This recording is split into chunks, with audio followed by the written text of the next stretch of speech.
ಭಾಗವಹಿಸಬೇಕು ತೀರ್ಮಾನ ಮಾಡ್ತೀವಿ. ಕೋರ್ಟ್ ವಿಮೆಯನ್ನು ಕೂಡ ಚರ್ಚೆ ಮಾಡಿ ಭಾಗವಹಿಸಬೇಕನ್ನುವಂಥದ್ದು ಈಗ ನಿನ್ನೆ ಮಳೆ ಬಂದು ನಮ್ಮ ಕರ್ನಾಟಕಕ್ಕೆ ವರ್ಣದೇವ ಆಶೀರ್ವಾದ ಮಾಡಿದ್ದಾರೆ. ಮಲೆನಾಡಿನಲ್ಲೂ ಆಗಿದೆ, ಕೊಡಗಲ್ಲೂ ಈ ಕಡೆ ಸಕಲೇಶಪುರದಲ್ಲೂ ಆಗಿದೆ, ಕಾಶ್ಮೀರ ಏರಿಯಾದಲ್ಲಿ ಆಗಿದೆ.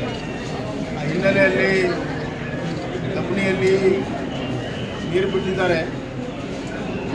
ಅದನ್ನು ಪೂರ್ತಿ ಆಗೋದು ಕಾಯೋಕ್ಕಿಂತ ಮುಂಚೆನೇ ನಿನ್ನೆನೇ ಸೂಚನೆ ಕೊಟ್ಟು ಸ್ವಲ್ಪ ಮುಂಚಿತವಾಗೇ ನೀರು ಬಿಟ್ಟಿರುವಂಥದ್ದು ಗಮನದಲ್ಲಿದೆ. ಏನೇ ಆಗಲಿ ಸುಪ್ರೀಂ ಕೋರ್ಟ್ನಲ್ಲಿ ವಾದ ಮಾಡೋದಕ್ಕೆ ನಮಗೆ ಭಾಳ ಗಟ್ಟಿಯಾಗಿರುವಂಥ ವಿಚಾರ ಸಿಕ್ಕಿದೆ. ಸರ್ಕಾರ ಏನು ಮಾಡ್ತಿದೆ ನೋಡೋಣ.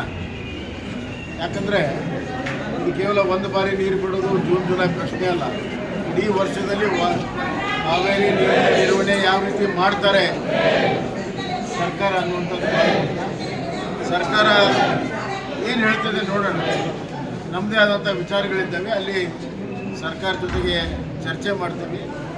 ಆದರೆ ಒಂದೇ ಒಂದು ಮಾತು, ಸರ್ಕಾರ ಯಾವುದೇ ನಿರ್ಣಯ ತೆಗೆದುಕೊಂಡರೂ ಕೂಡ ಕರ್ನಾಟಕದ ಕುಡಿಯೋ ನೀರಿನ ಹಿತಾಸಕ್ತಿ, ಬೆಂಗಳೂರಿನ ಕುಡಿಯೋ ನೀರಿನ ಹಿತಾಸಕ್ತಿ, ಮಂಡ್ಯ ಮೈಸೂರಿನ ಕುಡಿಯೋ ನೀರು ಮತ್ತು ನಮ್ಮ ಮುಂಗಾರು ಬೆಳೆಗೆ ಏನು ನೀರನ್ನು ಯಾವ ರೀತಿ ಸುರಕ್ಷಿತವಾಗಿ ಮಾಡ್ತಾರೆ ಅನ್ನುವಂಥದ್ದು ಭಾಳ ಮುಖ್ಯ.